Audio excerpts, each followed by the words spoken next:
नमस्कार जी, स्वागत है आपका हमारे खास प्रोग्राम में जिसका नाम है इस्लाम धर्म की सच्चाई। जैसा कि पहले भी हम अपने चैनल के माध्यम से सभी धर्मों की सच्चाई दिखा चुके हैं। हमारा उद्देश्य है कि धर्म के नाम पर जो पाखंड फैला हुआ है उसमें लोगों को जागरूकता फैले। इसी के साथ आज हम इस्लाम धर्म पे चर्चा करेंगे और जानेंगे कि क्या इस्लाम धर्म में जो भक्ति विधि चल रही है क्या वो सही है, क्या इस्लाम धर्म में चलने वाली सभी साधनाओं से मानव का कल्याण हो सकता है। इसी चर्चा में हमारे साथ हैं डॉक्टर शहजाद खान। इनसे हम चर्चा करेंगे इस्लाम धर्म के विषय में, क्योंकि पहले ये इस्लाम धर्म को फॉलो करते थे लेकिन अब ये संत रामपाल जी के भक्त बन चुके हैं और इनसे जानेंगे कि इतना बड़ा परिवर्तन कैसे, कब और क्यों हुआ। हमारे साथ हैं डॉक्टर शहजाद खान। शहजाद खान जी, स्वागत है आपका हमारे खास प्रोग्राम में। नमस्कार सर, बहुत बहुत धन्यवाद, आपने मेरे को अपने चैनल में इनवाइट किया। मेरा नाम डॉक्टर मोहम्मद शहजाद खान है और मैं गुड़गांव से बिलोंग करता हूँ और मैं डॉक्टर हूँ। और मैं पहले इस्लाम धर्म की सारी रीति रिवाजों को मानता था, बट अब मैं जो संत रामपाल जी महाराज का शिष्य हूँ और संत रामपाल जी महाराज के द्वारा बताए हुए ज्ञान को आधार बनाकर, उनके बताए हुए भक्ति मार्ग को आधार बनाकर मैं साधना उस खुदा की इबादत कर रहा हूँ। सर, मेरा आपसे पहला सवाल है कि आपने इस्लाम धर्म छोड़ा क्यों? सबसे पहले तो सर मैं आपको ये बताना चाहता हूँ कि मैंने इस्लाम धर्म नहीं छोड़ा। मेरा पिछला जो इंटरव्यू चला था उसमें भी बहुत से कमेंट्स ये आए थे हमारे पास में कि मैंने इस्लाम धर्म को छोड़ दिया। मैंने इस्लाम धर्म को नहीं छोड़ा, मैंने इस्लाम धर्म की जो अंदर चल रही गलत साधना को छोड़ा है। इस्लाम धर्म के अंदर जो बताए गए गलत, जो मुल्ला मौलवी साहब काजियों ने जो हमें गलत रास्ता जो तय कर दे रखा था उसको छोड़ा है। तो सर फिर आपने संत रामपाल जी को ही अपना गुरु क्यों बनाया? भारत में तो करोड़ों गुरु हैं। सर, संत रामपाल जी महाराज को गुरु बनाने का सबसे बड़ा रीजन ये है कि संत रामपाल जी महाराज ही वो बाखबर हैं जिसके बारे में कुरान शरीफ में सूरत फुरकान आयत नंबर 52 से 59 में बताया गया है।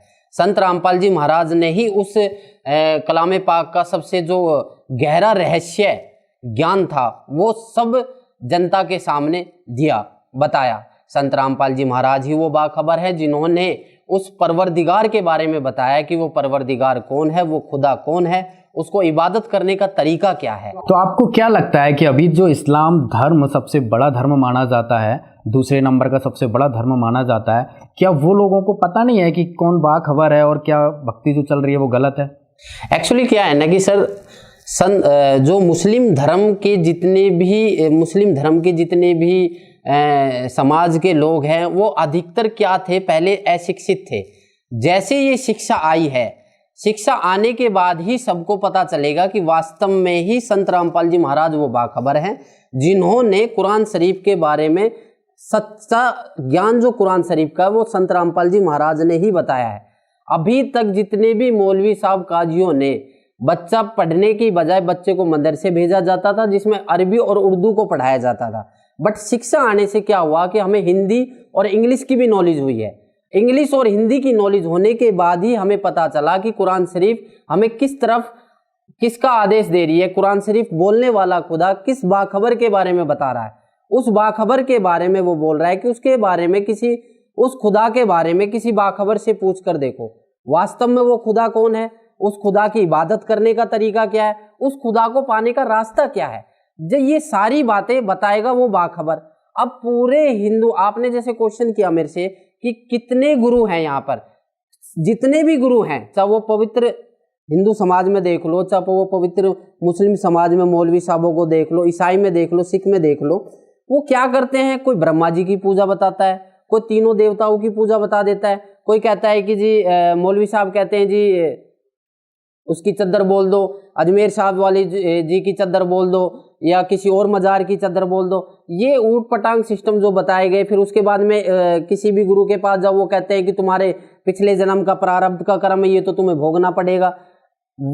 सबसे पहले बात मैं ये बताना चाहता हूँ कि जितने भी संत रामपाल जी महाराज से पहले गुरु आए हैं या गुरु हैं या प्रेजेंट में भी संत रामपाल जी महाराज के अलावा जितने भी गुरु हैं, उन्होंने किसी ने ये नहीं बताया कि कबीर ही वो भगवान है, कबीर साहिब ही वो खुदा है, कबीर साहिब ही वो परवरदिगार है। तो सर मैं आपको रोकना चाहूँगा, मुझे आप ये बताइए कि जो कुरान में लिखा है, क्या कुरान में लिखे हुई चीज़ों को इस्लाम फॉलो नहीं कर रहा है क्या? नहीं, कुरान शरीफ में सर कैसे कह सकते हो कुरान सबसे पवित्र धर्म माना जाता है और कुरान के अकॉर्डिंग ही भक्ति की जा रही है, इबादत की जा रही है, तो आप ये कैसे सिद्ध करोगी कुरान में जो लिखा है वो असली अल्लाह की इबादत नहीं है या अल्लाह की इबादत नहीं है? सर, पवित्र पुस्तक जो कुरान शरीफ है, जो इस्लाम धर्म के अंदर नाजिल हुई है और वो पूरी इंसानियत के लिए है।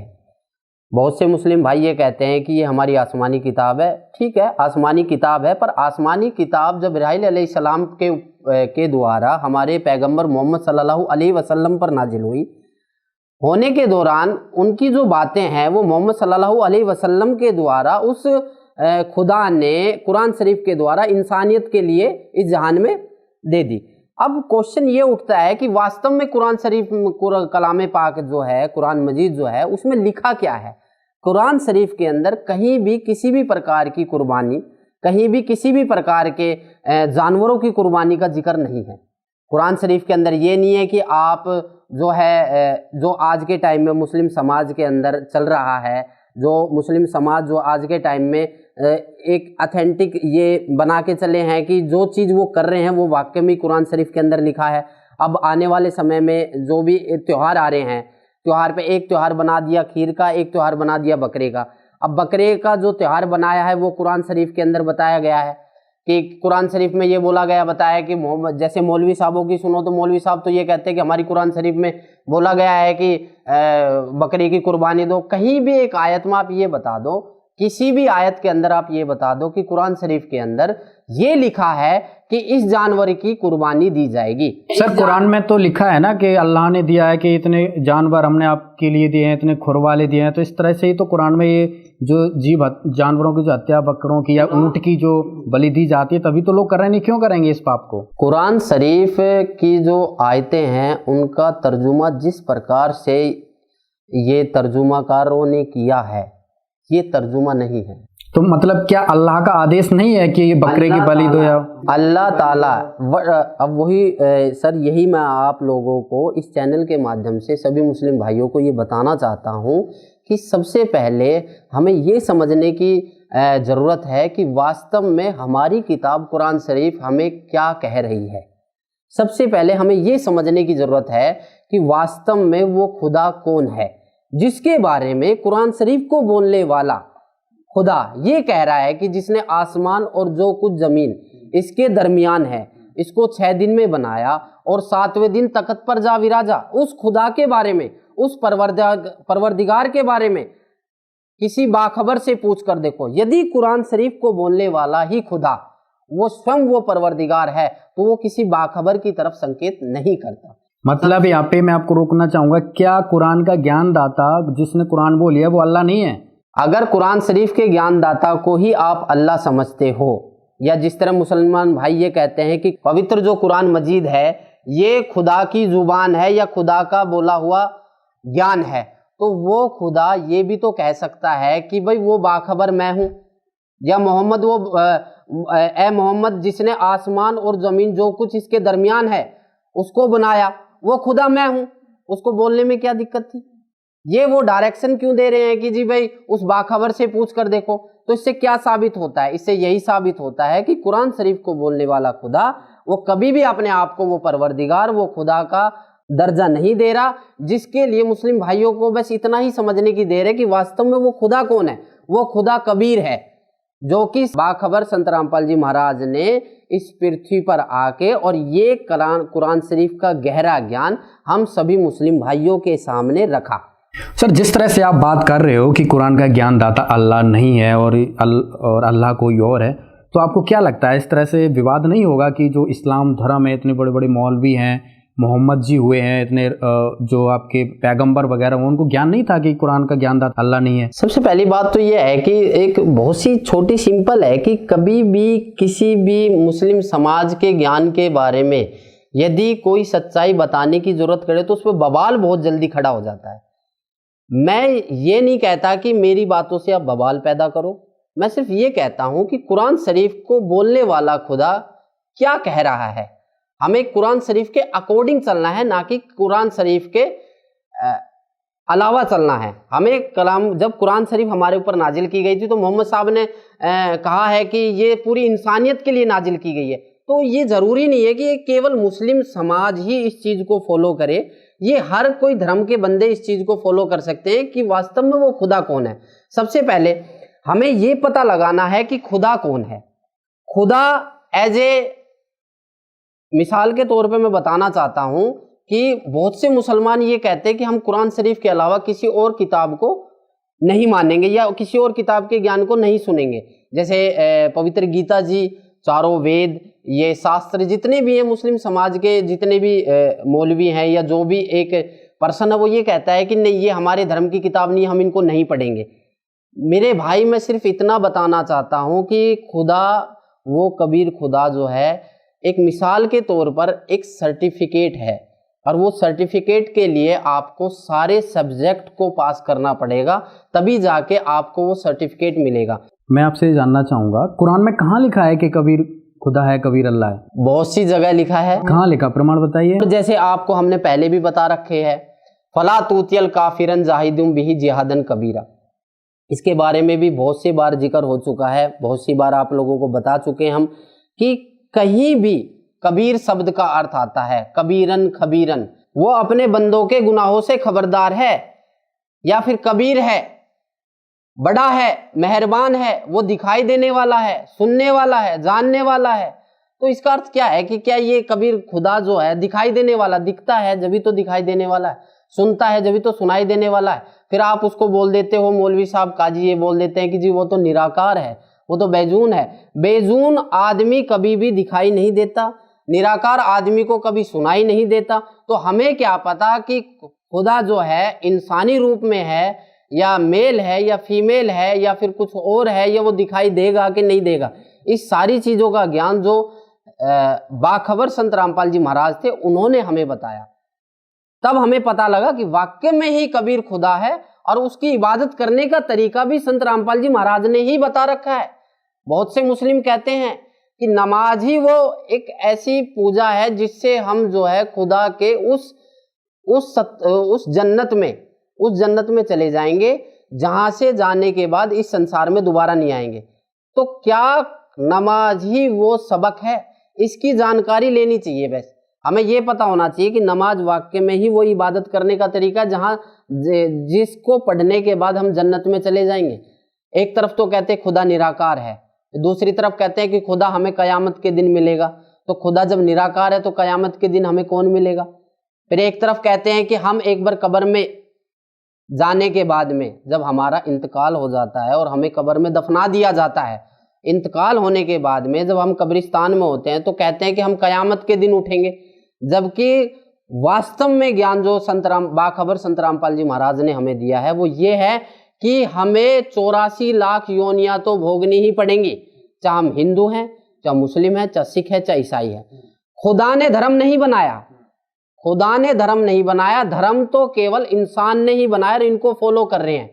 खुदा ने एक इंसान को बनाया, और इंसान को इसलिए बनाया कि ये एक मनुष्य जन्म इसलिए मिला ताकि इसी मनुष्य जन्म के अंदर हम अच्छे और बुरे की पहचान करके, खुदा और शैतान की पहचान कर कर खुदा की इबादत करके उस जन्नत में चले जाएं, उस इबादत को ग्रहण करके, उस बाखबर की खोज करके उस जन्नत में चले जाएं, जहां जाने के बाद इस शैतानी लोक में हम नहीं आ सकते। एक ये तरीका है जो बाखबर संत रामपाल जी महाराज ने हमें बताया है। सर मेरा एक सवाल यह है कि अगर कोई मुस्लिम भाई या मुस्लिम समाज का व्यक्ति कहता है कि भाई जब कुरान का ज्ञानदाता भगवान नहीं है, जिसको कुरान ने बोली वो अल्लाह नहीं है, तो फिर वो कौन है? इस टॉपिक को आप अगर कोई भी मुस्लिम भाई या बहन या कोई भी मुस्लिम बिरादरी अगर इस टॉपिक को समझना चाहते हैं तो सबसे पहले मैंने आपको एक बात और बताई थी कि खुदा के बारे में जानने के लिए आपको सभी किताबों का पढ़ना पड़ेगा।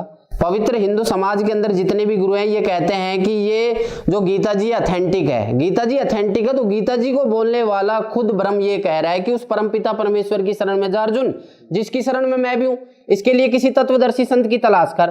तो इसका मतलब गीता जी पूरी तरीके से कंप्लीट बुक नहीं हुई। इसी प्रकार कुरान शरीफ को बोलने वाला खुदा ये कह रहा है कि जिसने आसमान और जो जमीन जो कुछ इसके दरमियान है सबको 6 दिन में बनाया और 7वें दिन तख्त पर जा विराजा, उसके बारे में किसी बाखबर से पूछ कर देखो। वो नहीं जानता, वो तो साफ मना कर रहा है, वो नहीं जानता कि वो बाखबर कौन है, वो खुदा के बारे में बताएगा, उस बाखबर की तलाश करो। तो हमें गीता जी को भी देखना है, हमें इस पवित्र कुरान शरीफ को भी पढ़ना है। दोनों को पढ़ने के बाद ही हमें पता चलेगा कि वास्तव में वो खुदा कौन है, जिसके बारे में गीता जी में बोला गया है तत्वदर्शी संत की तलाश कर, और कुरान शरीफ में बोला गया है कि उस बाखबर की तलाश कर जो तुझे खुदा के बारे में बताएगा और खुदा की इबादत करने का तरीका बताएगा। और वो बाखबर संत रामपाल जी महाराज हैं, जिन्होंने वास्तव में ही खुदा का तरीका और खुदा की इबादत करने का तरीका बताया है। जितने भी मुस्लिम भाई या जितनी भी मुस्लिम बिरादरी, जो मुस्लिम धर्म के समुदाय के लोग हैं इस वीडियो को देख रहे हैं, कम से कम एक चीज का अनुमान लगा के चलिए कि वास्तव में जिसकी आप इबादत कर रहे हो, जिसका आप इबादत कर रहे हो, जिसकी आप इबादत करने का तरीका आपने अपनी जिंदगी के अंदर अपना रखा है, वास्तव में वो खुदा है भी कि नहीं है, इतना तो हम पता कर सकते हैं। यदि है तो उसको साबित करो। जैसे आज हम इस चीज को साबित कर रहे हैं कुरान मजीद के द्वारा कि कुरान शरीफ के अंदर या कुरान मजीद के अंदर उस खुदा, जो खुदा कुरान शरीफ को बोल रहा है, कुरान शरीफ जिस खुदा की इबादत बताई गई है, कुरान शरीफ को बोलने वाला खुदा मोहम्मद साहब को कह रहा है कि उसके बारे में किसी बाखबर से पूछ कर देखो, जो खुदा ने, जिस खुदा ने पूरे जहान को बनाया, आसमान और जमीन जो कुछ इसके दरमियान, उसको 6 दिन में बनाया और 7वें दिन तख्त पर जा विराजा, उसके बारे में किसी बाखबर से पूछ कर देखो। बाखबर उसे कहते हैं कि जो खुदा के बारे में सही सही जानकारी, सही इबादत करने का तरीका और सही वास्तव में ही खुदा के बारे में सही परिभाषा जो हमें बताए, उसे बाखबर कहते हैं। उसे बाखबर बोल दो, तत्वदर्शी संत बोल दो, ईश्वरीय शक्ति बोल दो, रहनुमा बोल दो, या अवतार बोल दो, या पैगंबर बोल दो, या खुदा का बताया हुआ दूत बोल दो, खुदा का भेजा हुआ दूत बोल दो। ये सारी चीज ही बाखबर की डेफिनेशन होती है, इसके अलावा बाखबर की कोई डेफिनेशन नहीं। और जो बाखबर आज के टाइम में संत रामपाल जी महाराज हैं, उनके अलावा इस पृथ्वी पर तो क्या पूरे ब्रह्मांड में कोई नहीं है। सर, इसी से जुड़ा हमारा सवाल है कि इस्लाम धर्म में तो मोहम्मद जी के बाद तो कोई बताया ही नहीं गया कि कोई दूसरा पैगंबर आएगा, मोहम्मद जी को अंतिम पैगंबर बताया गया है। तो आप इस्लाम के लोग, मुस्लिम धर्म के लोग कैसे मानेंगे कि संत रामपाल जी बाखबर हैं, क्योंकि वो पहले ही मान चुके हैं कि मोहम्मद जी अंतिम पैगंबर थे। सर, अकॉर्डिंग टू मुस्लिम समुदाय के अनुसार यदि देखा जाए तो मोहम्मद सल्लल्लाहु अलैहि वसल्लम जो अंतिम पैगंबर थे, बट आप ये कह रहे हो कि आप कैसे कह सकते हो कि मुस्लिम जो मोहम्मद सल्लल्लाहु अलैहि वसल्लम जो थे, उनके अलावा उनके आगे कोई पैगंबर नहीं आया। उसका रीज़न ये है कि सर मोहम्मद साहब ने के द्वारा जो ज्ञान बताया गया था, या मोहम्मद साहब ने इतना गहरा ज्ञान आज तक हमें नहीं बताया। मोहम्मद साहब जो इबादत का तरीका मोहम्मद साहब ने अपनाया था, उस इबादत के तरीके को पूरे मुस्लिम लोग अपनाता आ रहा है, पूरा मुस्लिम कंट्री अपनाती आ रही है। बट जो ज्ञान संत रामपाल जी, बाखबर संत रामपाल जी महाराज ने हमें बताया, इससे ये साबित होता है कि जिस ज्ञान के बारे में मोहम्मद साहब को भी नहीं पता था, जिस खुदा के बारे में मोहम्मद साहब को भी नहीं पता था, जिस खुदा को मोहम्मद साहब खुदा मानकर इबादत कर रहे थे, उनकी सच्चाई के बारे में मोहम्मद साहब को भी नहीं पता था, वो उसके बारे में बाखबर संत रामपाल जी महाराज ने हमें बताया है। तो इससे ये साबित होता है कि वास्तव में आज के टाइम में कोई अगर पैगंबर है, आज के टाइम में कोई ईश्वरीय शक्ति है या अवतार है, तो वो बाखबर संत रामपाल जी महाराज हैं, जिन्होंने वास्तव में ही खुदा का असली परिभाषा बताई है। सर, मुस्लिम समाज में एक धारणा बनी हुई है कि पुनर्जन्म नहीं होता है, जबकि और धर्मों में, या संत रामपाल जी ने भी बताया है डॉक्टर जाकिर नाइक की डिबेट में कि जो इस्लाम धर्म की जो ये मान्यता है कि पुनर्जन्म नहीं होता है, ये गलत है, पुनर्जन्म होता है। तो सर आप बताइए वास्तविकता क्या है? अकॉर्डिंग टू कुरान मजीद अगर चला जाए तो कुरान मजीद में कहीं भी ये नहीं लिख रहा कि पुनर्जन्म नहीं होता है, ठीक है। दूसरी बात ये, अगर वास्तव में पुनर्जन्म नहीं होता है तो आपने हजरत मोहम्मद साहब की जीवनी हमने अपनी वीडियो के माध्यम से पूरी जनता को दिखाई है। उसमें जब मोहम्मद साहब बकर नामक जानवर के ऊपर बैठ के ऊपर गए थे, वहाँ जब नमाज के लिए बोला गया था उनको, तो वहाँ पर हजरत इब्राहिम अलैहिस्सलाम, हजरत आदम अलैहिस्सलाम मिले थे। जब पुनर्जन्म नहीं होता है तो वो वहाँ पहुँच कैसे गए? उनका भी तो वहाँ पहुँचे कैसे वो? कयामत से पहले वो वहां कैसे पहुंच गए? जब ये बोला जा रहा है अकॉर्डिंग टू मौलवी साहबों के द्वारा, जब ये बोला जाए कि कयामत के दिन कब्र खुलेंगी और कयामत के दिन सबका हिसाब किताब होगा, तो कयामत से पहले वो वहां पहुंच कैसे गए? हजरत मोहम्मद साहब की जीवनी जो हमारे बाखबर संत रामपाल जी महाराज ने पूरी जनता को दिखाई है, उसमें आप देखो, उसको पढ़ के देखो आप कि वो जब वहां गए, उन्होंने वहां नमाज के लिए बोला तो हजरत ईसा अलैहिस्सलाम, हजरत इब्राहिम अलैहिस्सलाम, हजरत आदम जी वहां पर ऑलरेडी मौजूद थे। तो जब कयामत आई नहीं, और तो कयामत आई नहीं तो उससे पहले वो वहां पहुंच कैसे गए? तो इससे क्या साबित होता है? इससे ये साबित होता है कि जो मुस्लिम धर्म के अंदर ये जो धारणाएं चल रही हैं कि भाई पुनर्जन्म नहीं होता, ये एक झूठी अफवाह फैला रखी है। ये एक अपने आप को सच साबित करने के लिए एक झूठी अफवाह फैला दी, जिसके कारण ये है कि पुनर्जन्म होता है, पुनर्जन्म होता है, 84 लाख योनियां भुगतनी पड़ती हैं। ये सारी चीजें प्रक्रिया आम जीव के साथ होता है। कुरान में कहीं ऐसा लिखा है कि पुनर्जन्म होगा, या ऐसा कोई प्रमाण है इसका? कुरान मजीद के अनुसार अगर चला जाए तो सूर्य अंबिया आयत नंबर 103 में लिखा हुआ है कि हम आसमानों को पहले की तरह दोबारा लपेट देंगे। कुरान शरीफ को बोलने वाला खुदा ये कह रहा है कि हम आसमान और ज़मीन को दोबारा लपेट देंगे, और हम ये करेंगे, और ये करना भी ज़रूरी है, और हम पहले भी कर चुके हैं। तो इसका मतलब ये हुआ कि ये प्रक्रिया चलती रहती है, चलती रहती है, चलती रहती है। आपसे मैं जितने भी इस वीडियो के माध्यम से जो भी मुस्लिम भाई ये देख रहे हैं या देख रहे हैं, उनसे मैं ये कहना चाहता हूँ कि आप मेरी बातों पे मत जाओ। आप ये कुरान मजीद है और कुरान शरीफ है जो हमारे हज़रत मोहम्मद सल्लल्लाहु अलैहि वसल्लम पर नाजिल हुई है। आप इस किताब को आप हिंदी में, इंग्लिश में, जो भी भाषा के आप जानकार हो उसमें खरीद कर आप इसको पढ़ के देखो, और हमारे ज्ञान जो हमारे बाखबर संत रामपाल जी महाराज ने जो ज्ञान दिया है कुरान शरीफ, उसको मिलान करके देखो। आपको 1% भी कहीं कमी नजर नहीं आएगी। और इसी ज्ञान के आधार, इस कुरान मजीद के ज्ञान के आधार पर आप जो मौलवी साहब हैं, जो काजी साहब हैं, उनके ज्ञान को भी तुलना करके देखो, आपको निरानिरी वो झूठे नजर आएंगे, क्योंकि उन्होंने कसम खा रखी है कि जो कुछ कहेंगे झूठ कहेंगे, झूठ के सिवा कुछ नहीं कहेंगे। अगर वो सच्चाई इससे पहले बता देते तो हम एक दूसरे के प्रति ये ना सोचते कि ये धर्म गलत है या ये समाज गलत है, ये धर्म गलत है, ये समाज गलत है।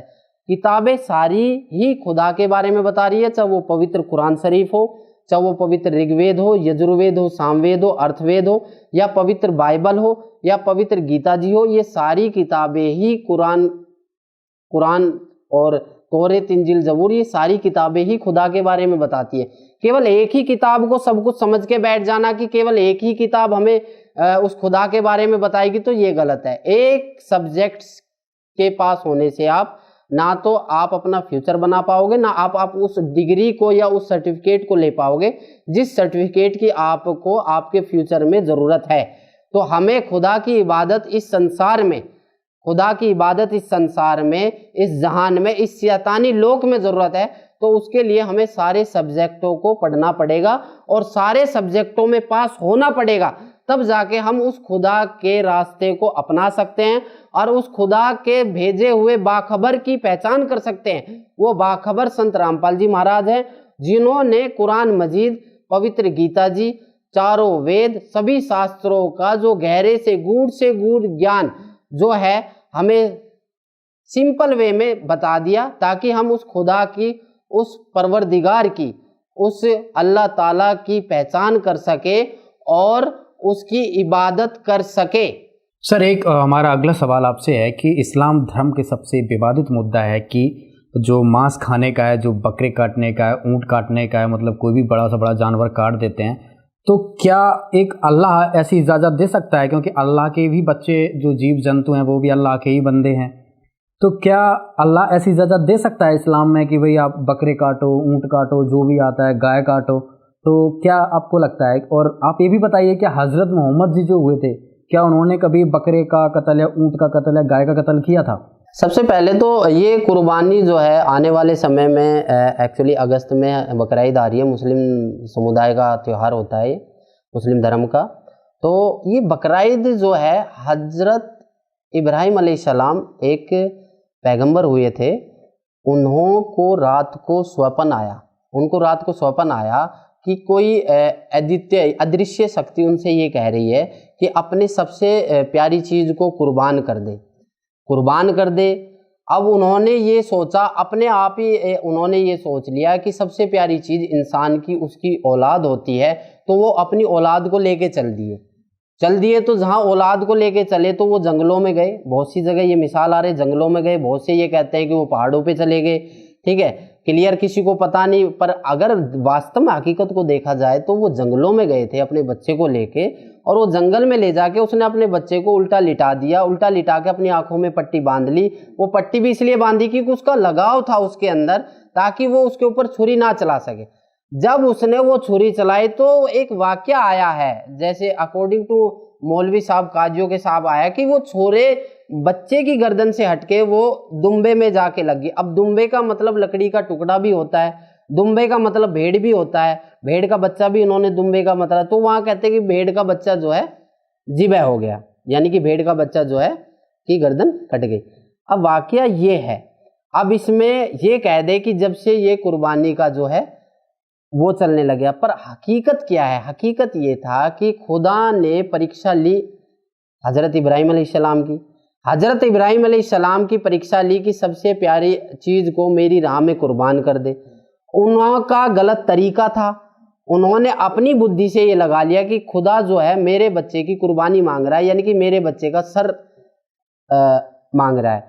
तो खुदा को यदि मंजूर होता तो बच्चे का ही सर कटता, तो इसका मतलब खुदा को कुर्बानी मंजूर ही नहीं है, ठीक है। दूसरी बात ये, अब वाकया आता है हमारे पैगंबर जो लास्ट एंड फाइनल है, वो जो हमारे हजरत मोहम्मद सल्लल्लाहु अलैहि वसल्लम, उनकी जीवनी में आप ये बता दो कि कबीर बोध के अंदर भी हमारे कबीर साहिब सतगुरु रामपाल जी महाराज ने बता रखा है, बाखबर संत रामपाल जी महाराज ने कबीर बोध के अंदर दिखा रखा है, नबी मोहम्मद नमस्कार है राम रसूल कहाया, 1,80,000 की सौगंध जिन्होंने नहीं करद चलाया।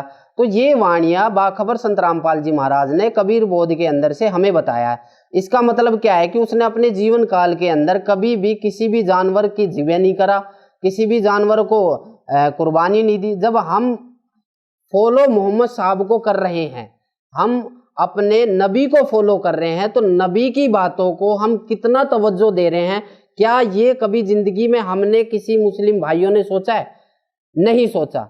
हम एक आयत पढ़ते हैं, औज़ु बिल्लाहि मिनश शैतानिर रजीम बिस्मिल्लाहिर रहमानिर रहीम, बकरे की गर्दन के ऊपर छुरी चला देते हैं। इस आयत का मतलब क्या है कि शुरू करता हूँ खुदा का नाम लेकर जो बड़ा मेहरबान और निहायत रहम वाला है। तो उस गर्दन पे जब हम इस आयत को पढ़ के चला रहे हैं, इस सूरे को पढ़ के उसकी गर्दन पे छुरी को चला रहे हैं, तो इसका मतलब यह है कि क्या उस गुनाह का हकदार खुदा हो गया? उस गुनाह का हकदार खुदा तो नहीं हुआ। जब खुदा ने कुरान मजीद के अंदर, या खुदा कुरान मजीद को बोलने वाला खुदा, या मोहम्मद साहब की जीवनी के अंदर, या मोहम्मद साहब के पूरे जीवन काल में कहीं भी किसी भी चीज़ को कत्ल नहीं किया जाता था, जिबह नहीं किया जाता था, तो हम इन चीज़ों को क्यों कर रहे हैं? फिर हम ये सोचते हैं कि ये खुदा का आदेश है। ये केवल हमारे मौलवी साहब काजियों का आदेश है, ना कि खुदा का आदेश है।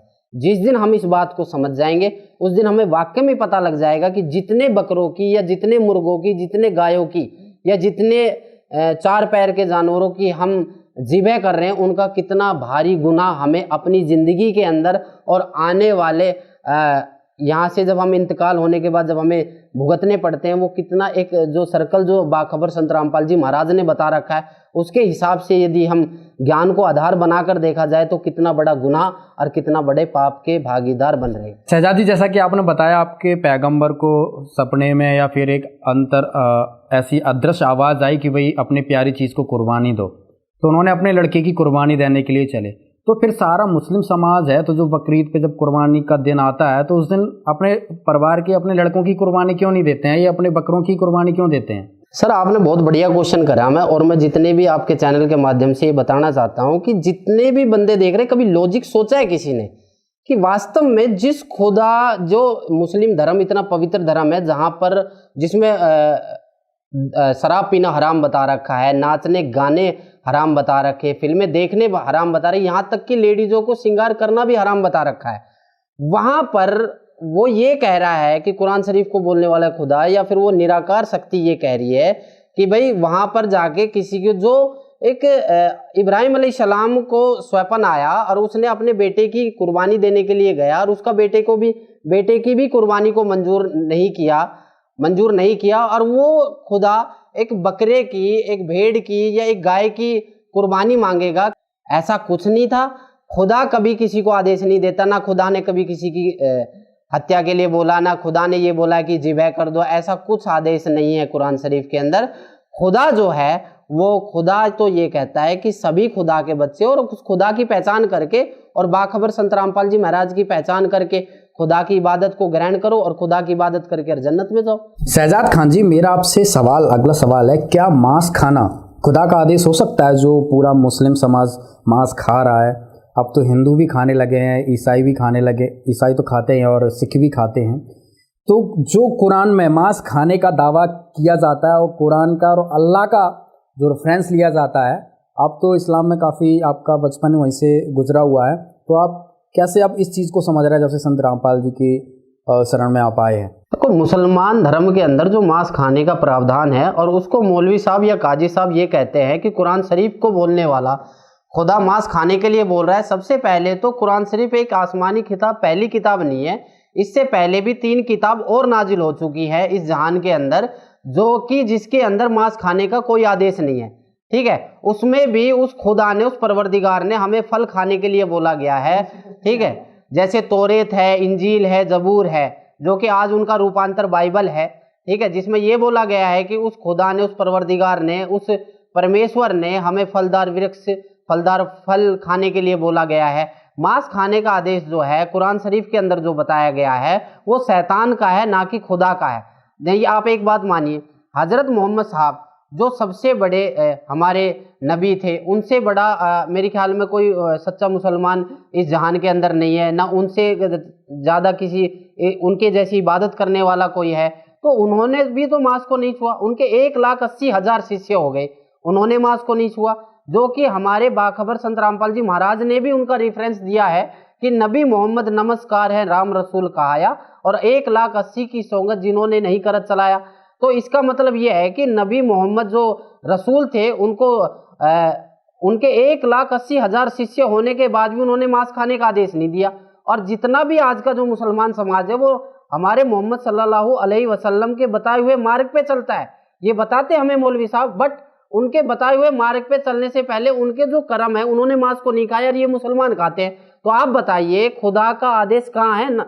अगर खुदा का आदेश तो मोहम्मद साहब ने भी तो फॉलो करना था। अगर खुदा का ये आदेश होता, ये शैतान का आदेश है, ना कि खुदा का आदेश है। कुरान में लिखा हुआ है तो आपको क्या लगता है, कुरान में शैतान आदेश कर रहा है? देखो, कुरान शरीफ जो है उसमें अगर कुरान शरीफ पूरी तरीके से ही कंप्लीट बुक है तो कुरान शरीफ के बारे में, कुरान शरीफ बोलने वाला खुदा ये नहीं कहता कि उस खुदा के बारे में किसी बाखबर से पूछ कर देखो। सबसे पहली बात तो अगर हम कुरान शरीफ को ही एक कंप्लीट बुक मान के चलेंगे तो हम उस खुदा की इबादत का तरीका और उस खुदा के बारे में कभी जिंदगी में हमें पता ही नहीं चल पाएगा। उसके बारे में तो हमें ये फॉलो करना है कि कुरान शरीफ को बोलने वाला खुदा, जो कि मोहम्मद साहब को ये डायरेक्शन दे रहा है कि जिस खुदा के बारे में जानना चाहता है, या जिसने आसमान और जमीन जो कुछ इसके दरमियान 6 दिन में बनाया, 7वें दिन तक पर जा विराजा, उसके बारे में किसी बाखबर से पूछ कर दे। तो कुरान शरीफ का ज्ञान तो भाई साहब यही है कि कुरान शरीफ का ज्ञान यही कहता है कि हमें उस बाखबर संत रामपाल जी महाराज की तलाश करनी चाहिए, तो हमें सच्चे खुदा की इबादत करने का तरीका बताएगा। सर, जैसा कि आपने बताया हुई कुरान में शैतान ने मांस खाने का आदेश दिया, तो शैतान ऐसा क्यों करता है? शैतान इसलिए करता है क्योंकि शैतान नहीं चाहता कि हम अपने जन्नत में वापस जाएं। शैतान नहीं चाहता कि हम उस परवरदिगार की पहचान कर ले। शैतान नहीं चाहता कि हम उस बाखबर संत रामपाल जी महाराज की पहचान करके, उसके द्वारा बताए हुए भक्ति साधना को ग्रहण करके और उस कबीर खुदा की इबादत करे, जहां जाने के बाद, जहां वो कबीर खुदा जन्नत में विराजमान है, और जहां जाने के बाद हम इस दोबारा शैतान लोक में नहीं आएंगे। ये शैतान चाहता है ताकि हमें वो मांस आहारी बना दे। नहीं, आप एक बात बताओ, आज के टाइम में सभी समाज के, समुदाय के लोग मांस खाते हैं। यदि मुस्लिम समाज मांस को छूता नहीं, तो कोई भी धर्म या समुदाय का लोग मांस को नहीं खाता। शहजाद जी, जैसा कि आपने बताया कि जो कुरान है वो कंप्लीट बुक नहीं है, तो जो कुरान के द्वारा जो साधनाएं चल रही हैं, जैसे 5 रोज की नमाज होती है और बकरीद होती है और कई प्रकार की ईद होती हैं, रमजान होता है, तो क्या ये साधना गलत है? जैसा कि मुस्लिम समाज के अनुसार आपने देखा कि इसमें 5 टाइम की नमाज पढ़ी जाती है, 2 प्रकार के त्यौहार मनाए जाते हैं, रोजे रखे जाते हैं, ठीक है। तो आप ये देखिए इससे इनकी ज़िंदगी में क्या बदलाव आया है और इससे इनकी ज़िंदगी में क्या परेशानियां ख़त्म हुई हैं। इनसे बड़े यही साधना जो है हज़रत मोहम्मद सल्लल्लाहु अलैहि वसल्लम, जो हमारे पैगंबर थे, जो हमारे नबी थे, जो खुदा के अकॉर्डिंग टू मौलवी साहब के खुदा के बहुत प्यारे रसूल थे, वो भी ये ज़िंदगी में फॉलो करते थे। उनके जीवन काल में क्या हुआ, 25 साल की उम्र में उनको 40 वर्ष 2 बार विधवा हो चुकी आमीना बेगम के साथ उनका निकाह हुआ, जिनके सामने उनके 7 संतानें प्राप्त हुई, जिनमें से जो 3 लड़के उनके आंखों के सामने इंतकाल को प्राप्त हो गए।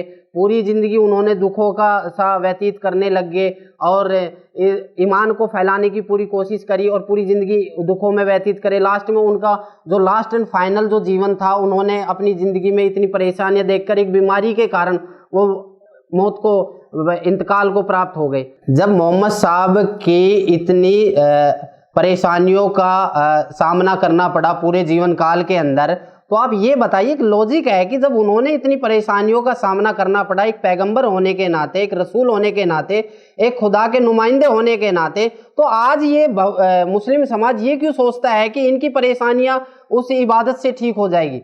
बाखबर संत रामपाल जी महाराज जो है वो केवल मुस्लिम समाज को नहीं, वो सभी को ये कहते हैं कि जो मुस्लिम समाज के पवित्र ग्रंथ है कुरान शरीफ, उसके अकॉर्डिंग चलो और उसमें जो बताया गया है उस बाखबर की तलाश करो। वो बाखबर ही उस खुदा के बारे में बताएगा, जिससे तुम्हारी सारी परेशानियां दूर हो जाएंगी। जैसे आज के टाइम में इतने कैंसर हो रहे हैं, इतने रोग हो रहे हैं मुस्लिम समाज में, मुझे नहीं लगता कि कोई ऐसा घर बचा होगा जहां दुखों का पहाड़ ना होगा।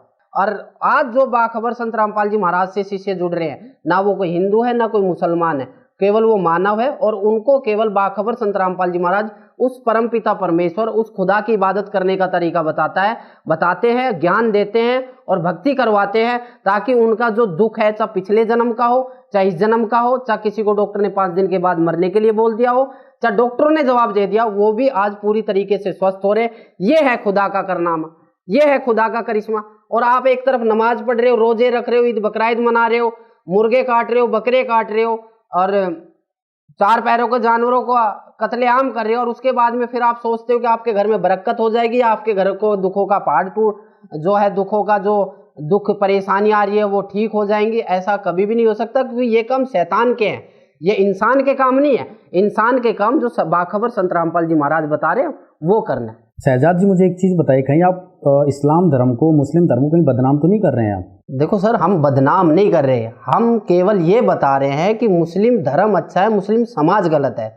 हम केवल ये बता रहे हैं जिस समाज के अंदर पहले दारू नहीं पी या शराब को हराम समझा जाता था, सारी चीज़ों को हराम समझा जाता था, आज उस पहले अगर शराब का हिस्सा किसी अंग पे गिर जाया करता था तो उस शरीर में से उस अंग को काट दिया जाता था।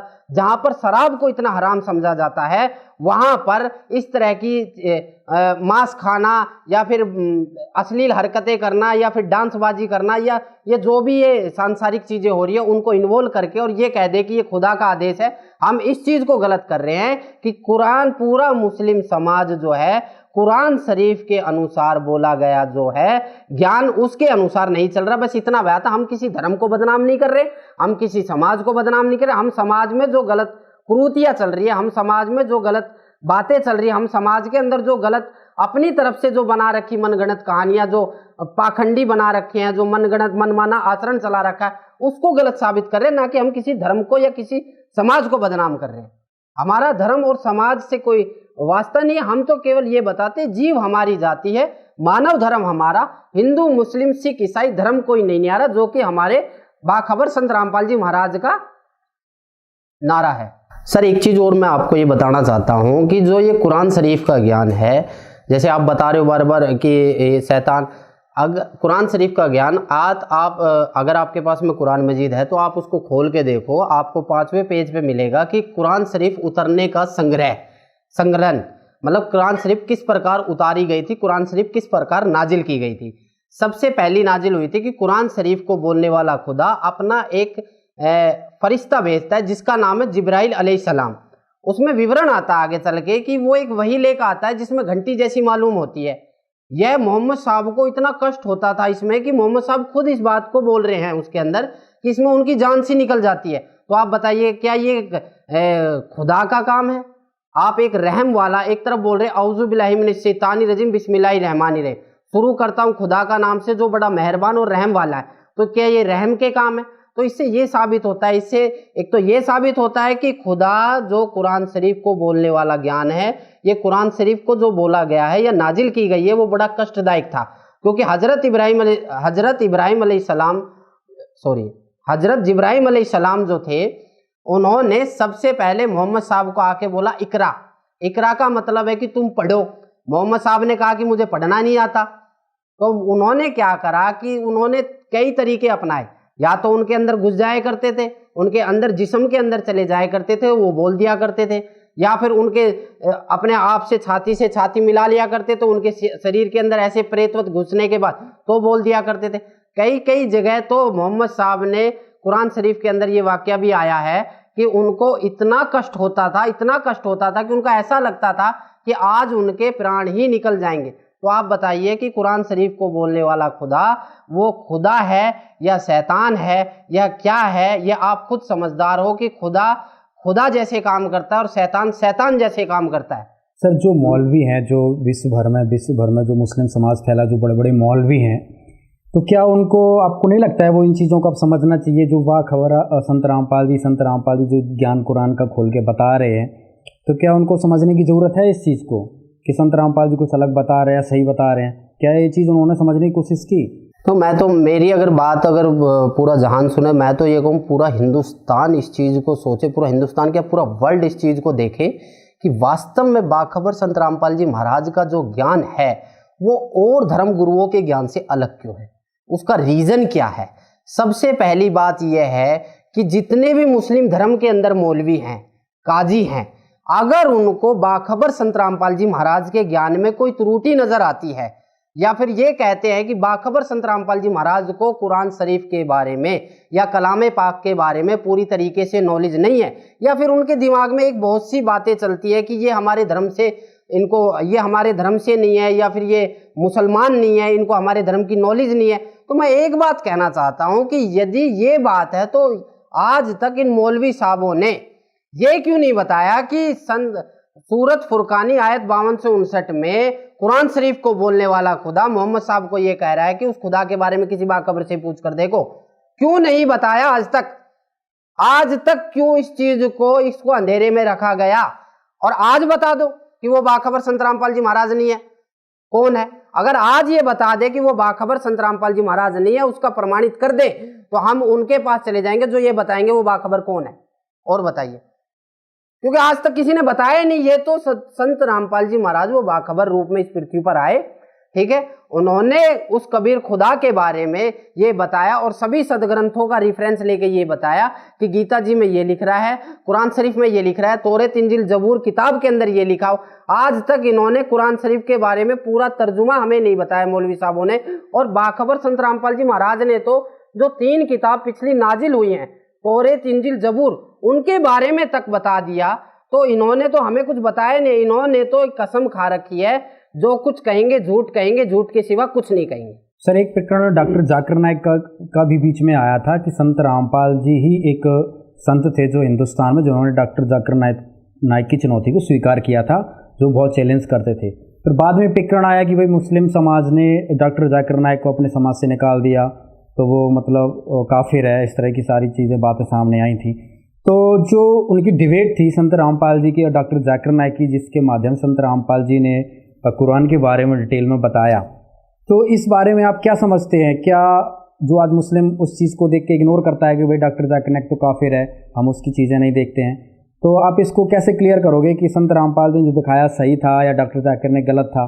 सबसे पहली बात तो सर, आपको मैं ये बताना चाहता हूँ कि मैं उस परवरदिगार का बहुत शुक्रगुजार हूँ कि डॉक्टर जाकिर नायक के माध्यम से बाखबर संत रामपाल जी महाराज ने हमें कुरान शरीफ का पूरा ज्ञान समझाया।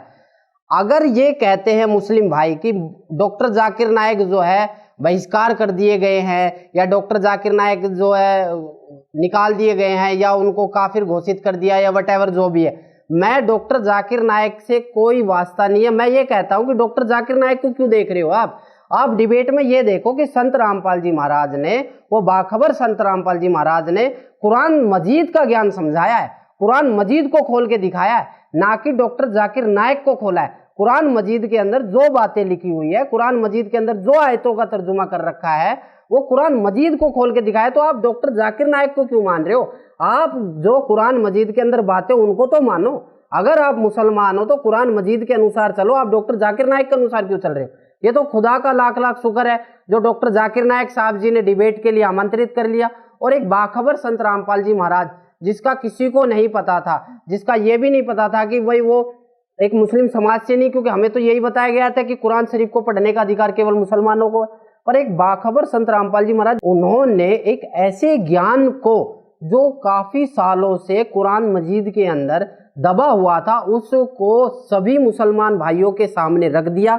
और आज मुस्लिम भाई ज्ञान को इग्नोर करके डॉक्टर जाकिर नायक को पकड़े बैठा है, और वो डॉक्टर जाकिर नायक को इग्नोर करके अगर कलामे पाक कुरान शरीफ के ज्ञान को पकड़ ले तो उसकी जिंदगी में चेंजिंग आ सकती है। जैसे बाखबर संत रामपाल जी महाराज की नाम लेने से, या शरण ग्रहण करने से, या उसके द्वारा बताए हुए खुदा की इबादत करने से सबकी जिंदगी चेंज हो रही है, उसी प्रकार उन भाइयों से भी मैं यही प्रार्थना करता हूँ, मेरी यही दरख्वास्त है कि आप भी डॉक्टर जाकिर नायक को इग्नोर करके जो बाखबर संत रामपाल जी महाराज ने उस डिबेट के अंदर कुरान शरीफ के ज्ञान को खोला है, उस ज्ञान को फॉलो करके उस खुदा की पहचान करो, और उस खुदा के बताए हुए बाखबर की पहचान करके और इबादत करके और जन्नत में जाने की तैयारी करो। सर, जिस तरह से आप संत रामपाल जी की शरण में आए, तो क्या और भी मुस्लिम परिवार या मुस्लिम लोग संत रामपाल जी से जुड़ रहे हैं या? बिल्कुल, काफी। और अब तो ऐसी बाढ़ आ रही है कि जिसको खुदा चाहिए ना,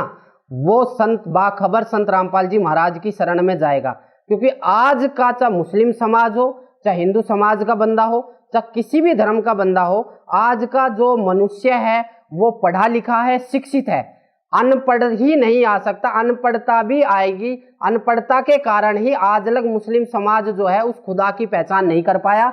बट आज जो ये समाज चल रहा है, ये खुदा का लाख लाख शुक्र है जो हम शिक्षित, उसको केवल ये देख के मत चलो कि डॉक्टर जाकिर नायक जो है बर्खास्त कर दिया है, उसको ये मत देखो। डॉक्टर जाकिर नायक अपना रेफरेंस दे रहे थे और संत रामपाल जी महाराज उस कुरान शरीफ का रेफरेंस दे रहे थे, जो कि केवल मुस्लिम समाज पर लागू थी और मुस्लिम समाज के लिए थी, और मुस्लिम समाज के लिए ही वो नाजिल की गई थी, जो कि मौलवी साहब बताते थे।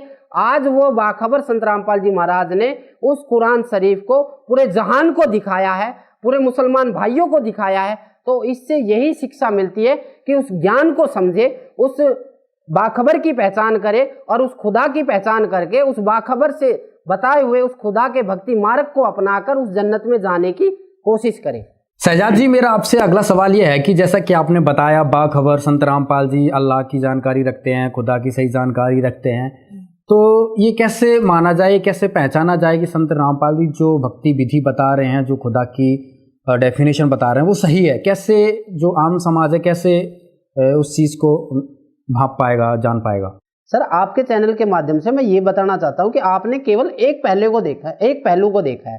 आपने ये नहीं देखा कि शहजाद जो है, जो मैं शहजाद जो हूँ, वो चल तो मैं कुरान शरीफ के अकॉर्डिंग ही रहा हूँ, पर उसका रीज़न ये है कि हमारी कुरान शरीफ के अंदर ये बताया गया है, और पवित्र गीता जी में भी ये बताया गया है, अध्याय नंबर 17 के श्लोक नंबर 23 में ये बताया गया है कि जो बाखबर होता है या जो तत्वदर्शी संत होता है वो 3 प्रकार की भक्ति देता है। जैसे अध्याय नंबर 7 के श्लोक नंबर 23 में ओम तत्सत, ओम तत्सत, और इसी प्रकार आयत नंबर 42 के सूरा नंबर 42 के आयत नंबर 1 में एन सिन काफ, जो ये तीनों साधना के बारे में बताता है, वो बाखबर होता है, और वो बाखबर संत रामपाल जी महाराज ने ही हमें बताया है।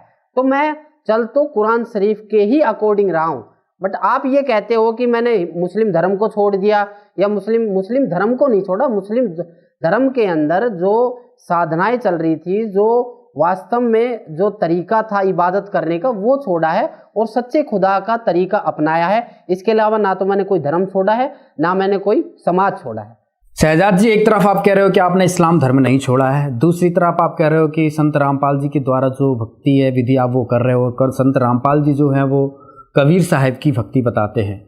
तो आप ये कैसे सिद्ध करोगे कि कुरान में जो लिखा है वो संत रामपाल जी कुरान वाली ही भक्ति आपको बता रहे हो और आप वही भक्ति कर रहे हो? सर, आपके चैनल के माध्यम से मैं ये जितने भी इस वीडियो को देख रहे हैं, मैं ये बताना चाहता हूँ कि आप एक पहलू को देख रहे हो।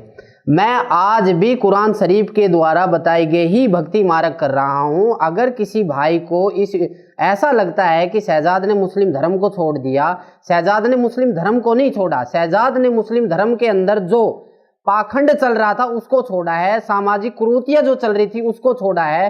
क्योंकि शहजाद ने कुरान शरीफ में जो बाखबर संत रामपाल जी महाराज ने आयत नंबर 1 सूरा नंबर 42 के अंदर जो ऐन सीन काफ का विवरण है, और उसी प्रकार अध्याय गीता जी के अध्याय नंबर 17 के श्लोक नंबर 23 में जो ओम तत्सत का विवरण है, ये तीनों जो क्लियर बता देता है वही बाखबर होता है, और वो बाखबर संत रामपाल जी महाराज ने ही हमें बताया। इसी प्रकार वो बाखबर 3 प्रकार की भक्ति या 3 प्रकार की इबादत उस कबीर खुदा के बारे में बताता है। खुदा एक है, उसका नाम एक है, तो उसको पाने की विधि भी एक है जो बाखबर संत रामपाल जी महाराज बताते हैं। उसको पाने की विधि भी एक है जो बाखबर संत रामपाल जी महाराज बताते हैं। वो खुदा भी एक बताते हैं, उसको पाने की विधि भी एक बताते हैं, और नियम भी एक बताते हैं, और सभी मानव समाज को एक करने की कोशिश में लगे हुए हैं। मेरे जितने भी मुस्लिम भाई हैं या जितने भी वर्ल्ड के हैं या जो भी मुसलमान भाई या जो भी भाई इसको देख रहा है वीडियो को, उनसे प्रार्थना यही है कि आप अपनी किताबों को पढ़ो, आप अपने शास्त्रों को पढ़ो, और आप अपने गीता जी को और जितनी भी किताबें नाजिल हुई हैं हमारी आसमानी किताब, इनको पढ़ो और उस बाखबर की पहचान करो, उस तत्वदर्शी संत की पहचान करो। आप खुदा को पाने की और प्राप्त करने की, देखने की बात कर रहे हो, जबकि इस्लाम धर्म में तो खुदा को बेचून बोला गया है, तो ये किस आधार पर बोला गया है? तो खुदा को कुरान शरीफ में बेचून नहीं बताया गया है। ये तो हमारे जो मौलवी साहब है, जो काजी साहब है, उन्होंने हमें ये बताया कि खुदा निराकार है या बेजून है। खुदा ने तो कुरान शरीफ को बोलने वाला खुदा तो ये कह रहा है कि वह खुदा जिसने आसमान और जमीन को 6 दिन में बनाया और 7वें दिन तख्त पर जा विराजा, उसके बारे में किसी बाखबर से पूछ कर देखो, तो खुदा निराकार हुआ कहाँ? खुदा तो सब कुछ बनाकर 6 दिन में 7वें दिन तख्त पर जा विराजा, उस जन्नत में जाके बैठ गया, तो खुदा निराकार कहाँ है? और दूसरा ये है कि इनके पास में वो भक्ति विधि है ही नहीं, इनको भक्ति विधि है ही नहीं कि जो ये खुदा को देख सके। इन्होंने जो साधना इन्होंने अपने साधना जो चला रखी है, पूजा करने का तरीका जो बना रखा है, केवल मैं मुस्लिम धर्म के बारे में नहीं बता रहा, मैं जितने भी धर्म हैं, ये हिंदू, मुस्लिम, सिख, ईसाई, ये सभी खुदा को, भगवान को या ईश्वर को निराकार मानते हैं। इनका रीजन ये है कि इनको वो बाखबर नहीं मिला, ना इनको वो तत्वदर्शी संत मिला जो ये बता सके कि खुदा साकार है, ना इनके पास वो भक्ति विधि जो ये बता सके कि खुदा साकार है। ये जब इनके पास में ये भक्ति विधि नहीं थी, तो इनसे जब पूछा गया कि भाई खुदा साकार है या निराकार है, तो इन्होंने अपने ही मन के विचार बता दिए कि खुदा निराकार है, क्योंकि इनको वो चीज नहीं मिली तो इनके लिए वो निराकार है। और आज बाखबर संत रामपाल जी महाराज ने सभी वेदों, सभी शास्त्रों का रिफरेंस देके उस कबीर खुदा को साकार साबित कर दिया, तो ये कह रहे कि खुदा फिर भी निराकार है। तो इन्होंने तो जी यही कहा रखे है कि जो कुछ कहेंगे कहेंगे, झूठ के सिवा कुछ नहीं कहेंगे। वास्तव में कबीर जो है खुदा साकार है। सर, एक प्रकरण और आता है कि वहाँ पे जिंदा महात्मा की बात आ रही है कुरान में कि आप उस जिंदा पर भरोसा रखो, तो ये जिंदा महात्मा, जिंदा कौन थे जो मोहम्मद जी को मिले थे? मोहम्मद सल्लल्लाहु अलैहि वसल्लम जो हमारे प्यारे पैगंबर नबी थे, जिन्होंने इस्लाम धर्म को फैलाया, उनके बारे में एक वाक्य आता है कि मोहम्मद साहब को वो जिंदा महात्मा के रूप में मिले। अब ये वाक्य क्या है? ये वाक्य ये है कि जब मोहम्मद साहब जो थे अपने शिष्यों के साथ बैठे हुए थे, या मोहम्मद साहब जो थे अपने शिष्यों के साथ बैठे हुए थे, तो क्या हुआ था कि एक मुसलमान जो था अपने बकरे बच्चों के साथ में जा रहा था, तो एक तगड़े बकरे ने एक नॉर्मल बकरे को आपस में लड़ाई हो गई, जिसकी कारण से नॉर्मल बकरा जो है वहीं इंतकाल को प्राप्त हो गया। तो वो मुसलमान रोने लग गया था। जब वो मुसलमान रोने लग गया था तो मोहम्मद साहब वहां बैठ के जो साधना कर रहे थे उठ के आए और बोले कि मुसलमान होके रोता है, तो उन्होंने उस बकरे के पीठ पे हाथ थपथपाया और उस बकरे को जिंदा कर दिया। ये वाक्य जब स्टार्ट हुआ था तो सभी उस बकरे चराने वाले ने सभी को सूचित कर दिया कि मोहम्मद साहब ने जो है मेरे मरे हुए बकरे को जिंदा कर दिया। तो कोई भी बंदा उसकी बात पे विश्वास नहीं कर रहा था। तो एक दिन मुकर्रर किया गया। उस दिन मोहम्मद साहब ने ये कहा था कि मैं एक गाय को काटूंगा और उसको दोबारा जिंदा करूंगा। तो वहाँ हजारों की संख्या के अंदर लोग बाग इकट्ठे हो गए थे इस वाक्य को देखने, इस नज़ारे को देखने के लिए। तब वहाँ जब वो आए थे तो मोहम्मद साहब ने वो काट तो दी थी, वो कट तो गई थी, पर वो जिंदा नहीं कर पाए। तब मोहम्मद साहब ने उस अल्लाह कबीर को याद किया था। ये वाक्य सभी मुसलमान भाइयों को यदि नहीं पता तो मोहम्मद साहब की जीवनी में पढ़ें और देखें वास्तव में हुआ क्या था। तो जब वो जिंदा महात्मा के रूप में मिले थे, वो जिंदा महात्मा के रूप में मिले थे, केवल मोहम्मद साहब को दिखाई दे रहे थे और किसी को दिखाई नहीं थे। इसलिए बार बार कुरान शरीफ के अंदर ये जिक्र आता है, कलाम पाक की बहुत सी आयतों के अंदर ये जिक्र आता है कि ऐ पैगंबर उस जिंदा महात्मा के ऊपर विश्वास कर, वो जिंदा महात्मा के ऊपर विश्वास कर। तो वो जिंदा महात्मा वो कबीर खुदा थे जिन्होंने आके मोहम्मद साहब की गाय को जिंदा किया और मोहम्मद साहब को बोला कि भक्ति करो, खुदा की इबादत करो। फिर भी मोहम्मद साहब किसी कारणवश नहीं माने और उसकी भक्ति से वंचित रह गए। एक बात और है कि तौरात, इंजील, जबूर जो किताब है, जो इस्मानी किताब है, जो कुरान शरीफ से पहले नाजिल हुई है, उनका रूपांतर बाइबल है, जिसमें बोला गया है कि उस परमेश्वर ने, उस ईश्वरीय शक्ति ने, उस परवरदिगार ने 6 दिन में सृष्टि, पहले दिन में ये बनाया, दूसरे दिन में ये बनाया, ऐसे ऐसे करके 6 दिन में उसने सभी सृष्टि को रचना करी और 7वें दिन तख्त पर जा विराजा। बट आगे चल के बहुत सी किताबों के अंदर, कुरान शरीफ के अंदर या अपनी बाइबल के अंदर या तौरात, इंजील, जबूर के अंदर भी कहीं भी मांस खाने का प्रावधान बोला गया है तो वो उस खुदा का आदेश नहीं है। उस खुदा ने तो 6 दिन में सृष्टि को रचा, 7वें दिन तख्त पर जा विराजा, उसका खुदा का आदेश नहीं है। मिसाल के तौर पर यदि एक बाप एक मकान को 6 दिन में बना रहा है, उसकी सारी चीज करके, और 7वें दिन उसकी चाबी अपने बेटे को देके चला जाए और आगे चल के उसका बेटा उस मकान के नक्शे को चेंज कर दे और उसका ही प्रावधान उसके बाप को दिया जाए, या उसका जो नक्शा चेंज करा उसका जिम्मा उसके पिताजी को दिया जाए, तो ये गलत है। ये आगे चल के ये शैतान का लोग था, शैतान ने ये चीजें मांगी थी, तो शैतान को सारी चीजें सुख सुविधा देने के बाद वो कबीर परमेश्वर, वो कबीर खुदा अपने उस जन्नत में जाके विराजमान हो गए। और उसके बाद में आगे चल के अगर किसी भी किताब के अंदर या किसी भी ग्रंथ के अंदर मांस खाने का प्रावधान है तो वो शैतान का है, ना कि कबीर खुदा का है। उस सच्चे खुदा ने केवल हमें फल खाने के लिए बोला है और हरी सब्जियां खाने के लिए बोला, इसके अलावा उस सच्चे खुदा ने कुछ नहीं बोला। बल्कि ये जो आगे चल के उन्होंने इस जहान को शैतान को दे के, क्योंकि सबको पता है, जितने भी मुसलमान भाई इस वीडियो को देख रहे हैं वो सब जानते हैं कि हम अपनी गलती की वजह से इस लोक में आए और ये शैतानी लोक है। उसके बारे में बाखबर संत रामपाल जी महाराज बता रहे हैं और उनसे आइए। और लाखों मुसलमान जो है हमारे वीडियो को देख के, हमारे चैनलों को देख के, हमारे जो बाखबर संत रामपाल जी महाराज के सत्संग को सुनकर लाखों मुसलमान जो है, केवल हिंदुस्तान के नहीं अदर कंट्रियों के मुसलमान भी बुक मंगवा रहे हैं। उन बुकों को पढ़ के बाखबर संत रामपाल जी की शरण में आ रहे हैं और लाखों जो करोड़ों कष्टों से दुखी थे उन कष्टों का निवारण बाखबर संत रामपाल जी महाराज की शरण में आके उनके हो रहे हैं। और आप इंटरव्यू भी देख रहे हो, तो मेरी जितने भी वीडियो को देख रहे भाई और बहनों से ये अपील है, गुजारिश है, प्रार्थना है, नरम निवेदन है कि आप भी इस वीडियो के माध्यम से जो हमारे बाखबर संत रामपाल जी महाराज की बुकें हैं उनको मंगवाओ, जो सभी सदग्रंथों से प्रमाणित है। उन बुकों को पढ़ो और एक सच्चे और अच्छे की पहचान, अच्छे और गलत की पहचान करो और सच्चे खुदा की इबादत करो, ताकि आपके घर में भी वो सारी सुख सुविधा हो जो बाखबर संत रामपाल जी महाराज की शरण में रह के जितने भी अनुयायी बाखबर संत रामपाल जी महाराज के हैं वो सारी सुख सुविधा प्राप्त कर रहे हैं, जो एक कबीर खुदा ही दे सकता है। इसके अलावा कोई शैतान नहीं दे सकता। मेरी आपसे सिर्फ इतनी ही गुजारिश है। डॉक्टर शहजाद खान जी, आज हमारे साथ आपकी मुलाकात हुई, आपने इस्लाम धर्म की बहुत सारे पॉइंट्स को क्लियर किया।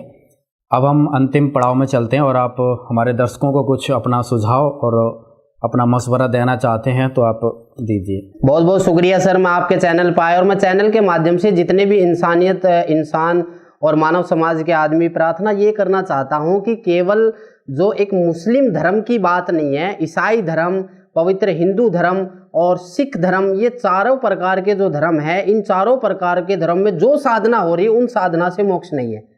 अगर यदि आप मोक्ष प्राप्त करना चाहते हो, आप बाखबर उस तत्वदर्शी संत, उस ईश्वरीय शक्ति, उस पैगंबर, उस रहनुमा, उस खुदा के भेजे हुए अवतार की पहचान करके, बाखबर संत रामपाल जी महाराज की शरण ग्रहण करके, उस कबीर खुदा की, कबीर परमेश्वर की, परम पुरुष परमेश्वर की इबादत करो, तभी आपका मोक्ष संभव है और मोक्ष 100% आपका मोक्ष होगा।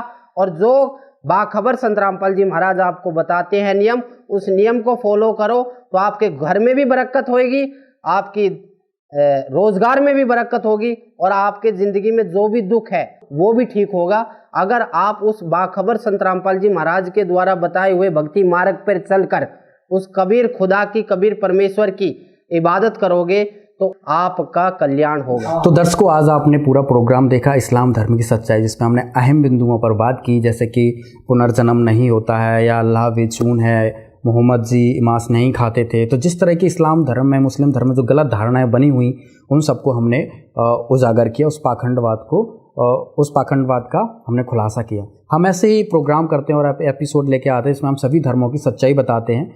दूसरा, हमारा ये कोई मकसद नहीं है किसी की हम धार्मिक भावनाओं को भड़काएं या किसी की भावनाओं को आहत करें। हम लोगों को सच्चाई दिखाने का काम करते हैं, लोगों को अपने धर्म के प्रति जागरूक करने का काम करते हैं। अगर किसी को कुछ डाउट है इस्लाम धर्म से रिलेटेड तो आप यूट्यूब पर जाकर संत Rampal ji VS doctor Zakir Naik search करके फुल डिबेट्स देख सकते हैं। वहाँ पे संत रामपाल जी और डॉक्टर जाकिर नाइक की 6 पार्ट्स में डिबेट हैं। अगर कुछ और भी जानकारी आपको अपने रीजन से रिलेटेड लेनी है तो संत रामपाल जी महाराज जी की वेबसाइट www.jagatgururampalji.org पे जाकर विजिट कर सकते हैं। और हर रिलीजन से, क्रिश्चियनिटी, हिंदुज़म या जो इस्लाम है, सभी से रिलेटेड वहाँ पे इंफॉर्मेशन आप वो भी देख सकते हैं। तो आपने आज हमारे साथ पूरा प्रोग्राम देखा, तो ऐसे ही हम आपके साथ आगे भी प्रोग्राम लेके आते रहेंगे। आप हमेशा जुड़े रहिए ऐसे न्यूज़ चैनल के साथ, सच जो आप जानना चाहते हैं। पहले तो आप जी ने ये समझना पड़ेगा कि कुरान शरीफ के पढ़ने वाले आज तक नहीं समझ सके। कुरान शरीफ में सूरत फुरकानी 25 आयत नंबर 52 से 59 यदि इन्होंने समझा होता तो कुरान शरीफ के ज्ञानदाता को ये अल्लाह अकबर नहीं कहते, क्योंकि वो तो खुद कह रहे हैं अल्लाह अकबर की जानकारी तो कुरान शरीफ का ज्ञानदाता रखता ही नहीं। एक बार आपको रूबरू करते हैं, ये देखिएगा पवित्र कुरान शरीफ, ये है कुरान शरीफ, यह है वह इलामी किताब है जिसमें कोई संदेह की गुंजाइश नहीं। ये कहते हैं कि इसमें जो लिखा फाइनल है हमारे लिए, कुरान शरीफ। और ये है सह अनुवाद सटीपन, इसका अर्थ है सह अनुवाद सटीपन, शास्त्रीय अरबी पद्धति पर नागरी लिपि में रूपांतरकार है नंद कुमार अवस्थी, शेरवानी संस्करण। अब आगे देखते हैं, ये वही है जो का तो जो टाइटल पेज पर था, जिल्द पर था, ये देखिएगा शेरवानी संस्करण है, प्रकाशक है लखनऊ किताबघर, मौसम बाग, सीतापुर रोड, लखनऊ से। और ये आज का अनुवाद नहीं है, 1969 से चल रहा है ये 17वां संस्करण 2008 ईस्वी में, कॉपीराइट सर्वाधिकार सुरक्षित है, Lucknow Kitabghar, opposite bright Motors, मौसम बाग, सीतापुर रोड, लखनऊ पर। ये उनके फोन नंबर है। ये प्रथम संस्करण 1969 में छपा था, ये हिसाब ला लो, लगभग 44 वर्ष हो गए। और 17वां संस्करण ये अब छपा है। मुद्रक हैं गॉस्पेल प्रेस, लखनऊ। अब हम आपको दिखाते हैं, ये है कुरान शरीफ सूरत फुरकानी और 25 604 पृष्ठ पे, यहाँ दिए नीचे। ये 51 आयत यहाँ समाप्त होती है, ये 52वीं शुरू होती है। फलात उतियल काफिरन व जाहिदुम बिही जिहादन कबीरन, ये कबीर शब्द है। जैसे संस्कृत में मैं हलंत वाला एक्स्ट्रा लगाते हैं, तो ये कबीर शब्द है, कबीर, ये 52वीं आयत में, और इनका अनुवाद भी इन्होंने यहाँ कर दिया। ये तो अरबी भाषा में डीपी नागरी लिखी है। ये 51वीं आयत समाप्त हुई, 52वीं प्रारंभ होती है। कुरान शरीफ का ज्ञानदाता अपने नबी, अपने पैगंबर हजरत मोहम्मद को हिदायत दे रहा है, इंस्ट्रक्शन दे रहा है कि सुनो, तो ए पैगंबर, तुम काफिरों का कहा न मानना, और इस कुरान की दलीलों से, या मैं जो तुझे कह रहा हूं, उनका सामना बड़े जोर से करो। ये कबीर का अर्थ इन्होंने बड़ा कर दिया। हाँ, ये जिहाद का अर्थ लड़ना नहीं होता, ये जिहाद जो है लठ बजाना नहीं, यानी उनकी बातों में नहीं आना। कुरान शरीफ का ज्ञानदाता कहता है कि इन काफिर नहीं मानते कि कबीर वो बड़ा भगवान है कोई, तुम तो ये पैगंबर तुम काफिरों का कहा न मानना, और इस कुरान शरीफ की दलीलों से उनका सामना बड़े जोर से करो। इन्होंने कबीर का अर्थ बड़ा कर दिया। इसका अर्थ वास्तव में ये बनता है, इसका अर्थ वास्तव में ये बनता है कि कुरान शरीफ का ज्ञानदाता कह रहा है कि जो ये काफिर लोग हैं ये नहीं मानते कि कोई बड़ा और भगवान है, इनके शब्दों में। तो कुरान शरीफ का ज्ञानदाता हजरत मोहम्मद जी से कह रहे हैं कि तय भी इनकी बातों में ना आना, इनके साथ संघर्ष करना, लड़ना नहीं, संघर्ष करना, इनकी बात तू ना मानना अगर तेरी ना मान्यत है, यानी आपकी बातों को ये काफिर नहीं मानने कि कबीर नामक सुप्रीम पावर है, वो अल्लाह ताला है, तो तू इनकी बातों में आकर के अपने इस यथार्थ ज्ञान को भूल ना जाना, छोड़ना नहीं।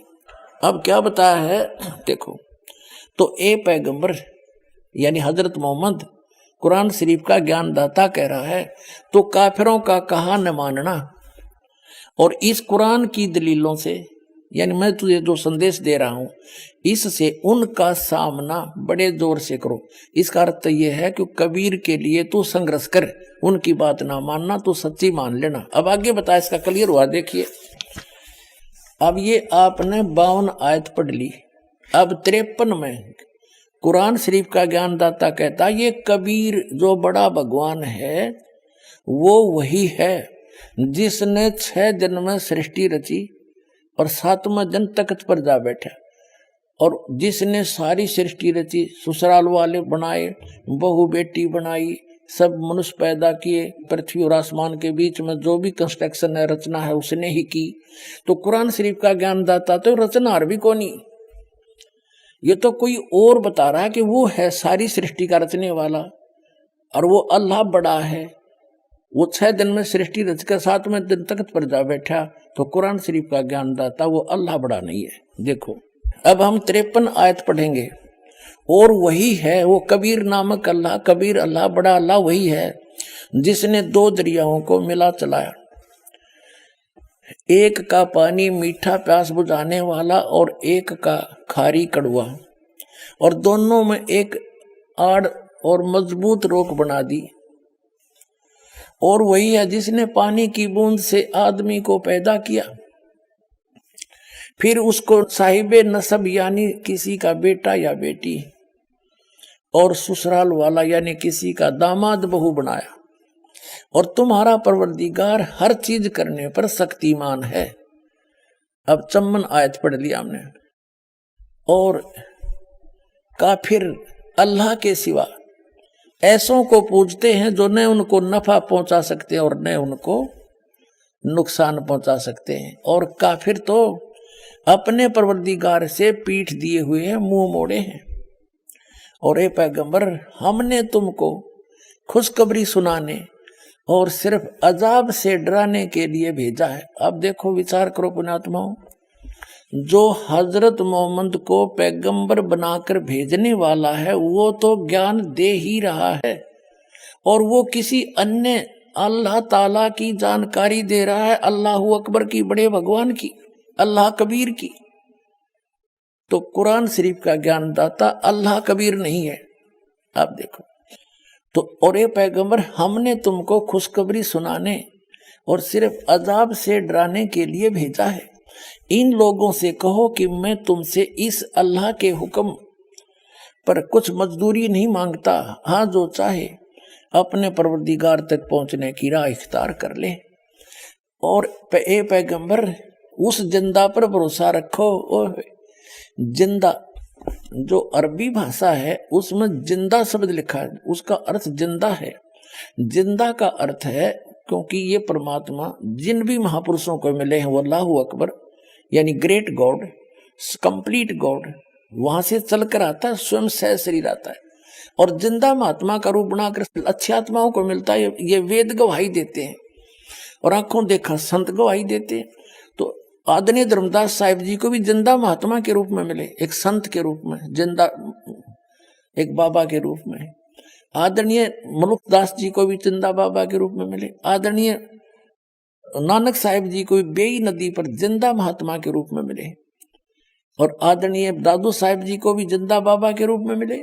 आदरणीय गरीबदास साहिब जी को गांव छुड़ानी जिला दज्जर हरियाणा के खेतों में, छुड़ानी के खेतों में जब गऊ चरा रहे थे, वहां सतलोक से आए परमात्मा जिंदा महात्मा के रूप में थोड़ी सी दूर पर आकर उतर के उनसे मिले, उनको सचखंड ले गए। इन सब महात्माओं को फिर वापस छोड़ा।